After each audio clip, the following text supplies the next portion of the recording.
Hello friends, आप सभी का स्वागत है आपके अपने चैनल नमिता स्टडी स्पेस में।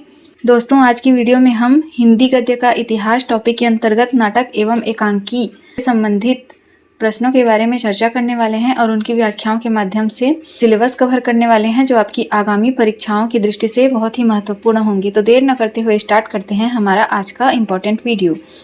तो आज का हमारा पहला प्रश्न है, निम्न में से रचनाकार और रचना की दृष्टि से कौन सा विकल्प गलत है? इसका सही उत्तर है ऑप्शन डी, धर्मवीर भारती का अंधा कुआं। अंधा कुआं धर्मवीर भारती ने नहीं लिखा है, बल्कि अंधा कुआं लक्ष्मी नारायण लाल द्वारा लिखा गया है। बाकी सुरेंद्र वर्मा ने 8वां सर्ग लिखा है, भीष्म साहनी ने हानुस लिखा है और शंकर शेष ने एक और द्रोणाचार्य को लिखा है। तो बढ़ते हैं अगले प्रश्न की तरफ। हमारा आज का अगला प्रश्न है, भोर का तारा एकांकी की पात्र छाया के अनुसार प्रत्येक पुरुष के लिए स्त्री इनमें से क्या है? इसका सही उत्तर है ऑप्शन बी, कविता। भोर का तारा एकांकी की पात्र छाया के अनुसार प्रत्येक पुरुष के लिए स्त्री कविता है। भोर का तारा एकांकी के लेखक कौन है? जगदीश चंद्र माथुर। जगदीश चंद्र माथुर के अन्य एकांकियों को देख लेते हैं। मेरी बांसुरी, कलिंग विजय, रीढ़ की हड्डी, मकड़ी का जाल, खंडहर, कबूतर खाना, शारदीय, बंदी आदि। बढ़ते हैं अगले प्रश्न की तरफ। हमारा अगला प्रश्न है, तुम्हें मुझसे घृणा है, मेरे स्वभाव से घृणा है, तुम्हारा वातावरण मेरे वातावरण से घृणा करता है। सृजन में संकलित तौलिए एकांकी का यह संवाद किसने किससे कहा है? तो इसका सही उत्तर है ऑप्शन सी, वसंत ने मधु से। यह संवाद वसंत ने मधु से कहा है और यह एकांकी उपेंद्रनाथ अस्क द्वारा लिखा गया है। बढ़ते हैं अगले प्रश्न की तरफ। आज का हमारा अगला प्रश्न है, अजातशत्रु नाटक कब प्रकाशित हुआ? इसका सही उत्तर है ऑप्शन ए, सन 1922 ईस्वी में। और अजातशत्रु नाटक किसके द्वारा लिखा गया है? इसके लेखक जयशंकर प्रसाद हैं। जयशंकर प्रसाद के अन्य नाटकों के नाम एवं उनके प्रकाशन वर्ष को भी देख लेते हैं। जयशंकर प्रसाद के अन्य नाटकों में है सज्जन, इसका प्रकाशन वर्ष है सन 1910 ईस्वी। कल्याणी परिणय 1912 ईस्वी में प्रकाशित हुआ था।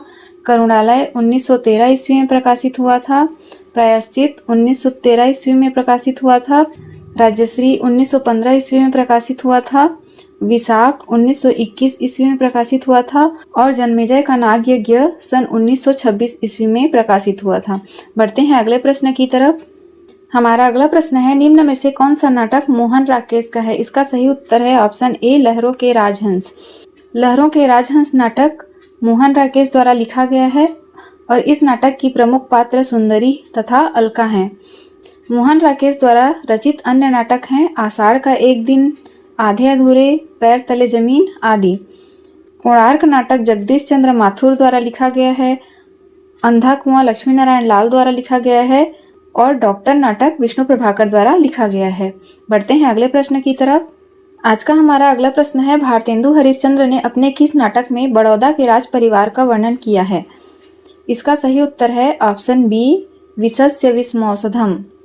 भारतेंदु हरिश्चंद्र ने अपने विशस्य विस्मौषधम नाटक में बड़ौदा के राज परिवार या गायकवाड़ का वर्णन किया है। हमारा अगला प्रश्न है, अंधा युग नाटक की समस्या क्या है? इसका सही उत्तर है युद्ध और उसके बाद की समस्या। अंधा युग नाटक किसने लिखा है? तो धर्मवीर भारती द्वारा लिखा गया है और इस नाटक की समस्या युद्ध और उसके बाद की समस्या है। अंधा युग में महाभारत के अंतिम दिवस का कथानक वर्णित किया गया है। और अंधा युग में अंक कितने हैं? तो अंधा युग में अंकों की संख्या 5 है। बढ़ते हैं अगले प्रश्न की तरफ। हमारा अगला प्रश्न है, निम्न में से कौन सा नाटक भारतेंदु का नहीं है? तो इसका सही उत्तर है ऑप्शन बी, नहुस। नहुस नाटक भारतेंदु हरिश्चंद्र का नहीं है, बल्कि यह उनके पिता गिरिधर दास गोपाल चंद्र द्वारा 1859 ईस्वी में लिखित हिंदी का पहला नाटक है। बाकी अंधेर नगरी, विशस्य विस्मौषधम, वैदिकी हिंसा, हिंसा न भवती, ये सभी भारतेंदु हरिश्चंद्र के मौलिक नाटक हैं। बढ़ते हैं अगले प्रश्न की तरफ। हमारा अगला प्रश्न है, भारतेंदु द्वारा अनुदित नाटक कौन सा है? इसका राइट आंसर है ऑप्शन सी, विद्या सुंदर नाटक। विद्या सुंदर नाटक भारतेंदु द्वारा अनुदित नाटक है। भारतेंदु हरिश्चंद्र ने मौलिक एवं अनुदित मिलाकर कुल 17 नाटक लिखे हैं, जिनमें से 8 नाटक उनके मौलिक हैं और 9 नाटक अनुदित किए गए हैं। विद्या सुंदर के अलावा अन्य अनुदित नाटकों में है रत्नावली, पाखंड विडंबना, धनंजय विजय, कर्पूर मंजरी, मुद्रा राक्षस, दुर्लभ बंधु, सत्य हरिश्चंद्र और भारत जननी। बढ़ते हैं अगले प्रश्न की तरफ। हमारा अगला प्रश्न है निम्नलिखित में से कौन सा भीष्म साहनी का नाटक नहीं है? इसका सही उत्तर है ऑप्शन ए अंधायुग।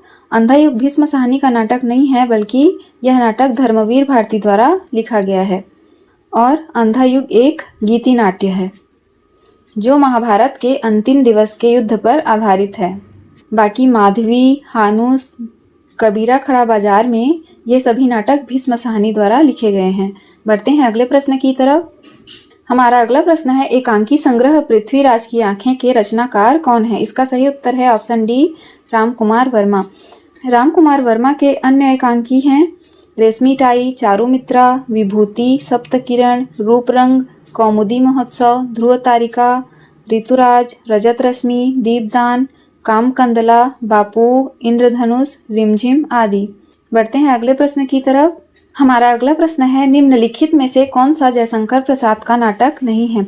इसका सही उत्तर है ऑप्शन डी सिंदूर की होली। सिंदूर की होली जयशंकर प्रसाद का नहीं है, बल्कि यह लक्ष्मी नारायण मिश्र का नाटक है।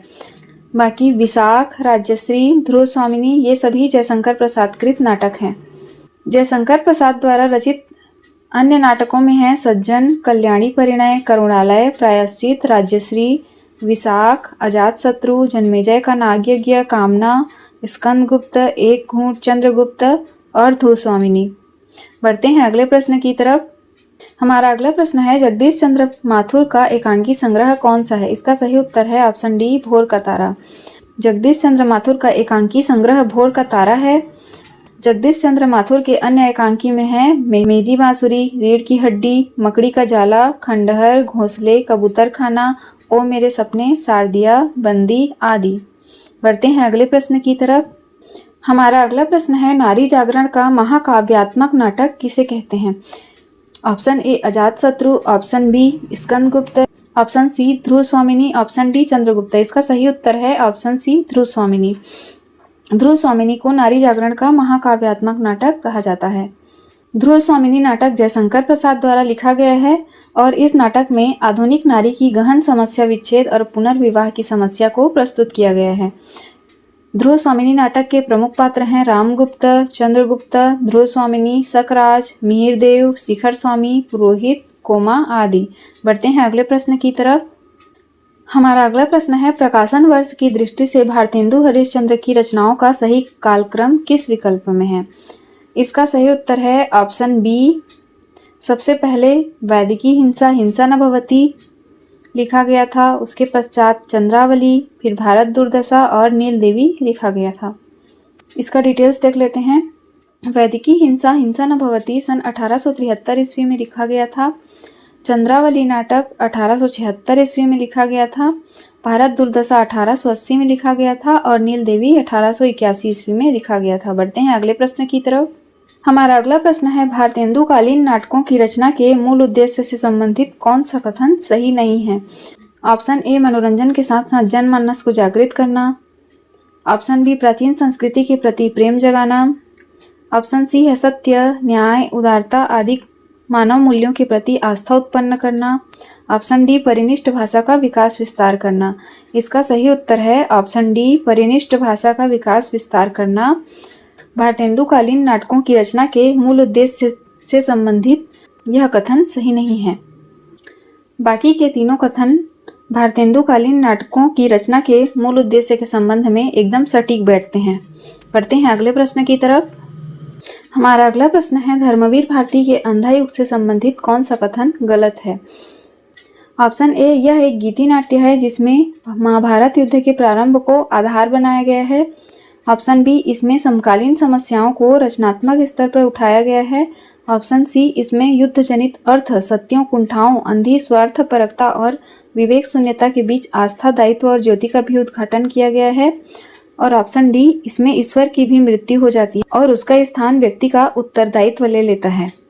इसका सही उत्तर है ऑप्शन ए।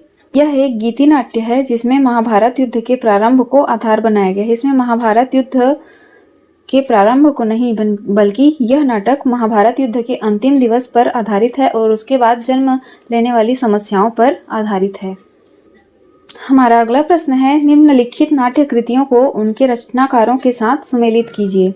इसमें एक और द्रोणाचार्य को लिखा है शंकर शेष ने, देवयानी लिखा गया है रमेश बख्शी द्वारा, 8वां सर्ग लिखा गया है सुरेंद्र वर्मा द्वारा और बकरी नाटक लिखा गया है सर्वेश्वर दयाल सक्सेना द्वारा। तो इस तरह से इसका राइट आंसर ऑप्शन सी हो जाएगा। बढ़ते हैं अगले प्रश्न की तरफ। हमारा अगला प्रश्न है, नाटककार प्रसाद से संबंधित कौन सा कथन सही नहीं है। ऑप्शन ए है, प्रसाद प्रथम नाटककार हैं जिन्होंने अपने पात्रों को स्वतंत्र व्यक्तित्व प्रदान किया।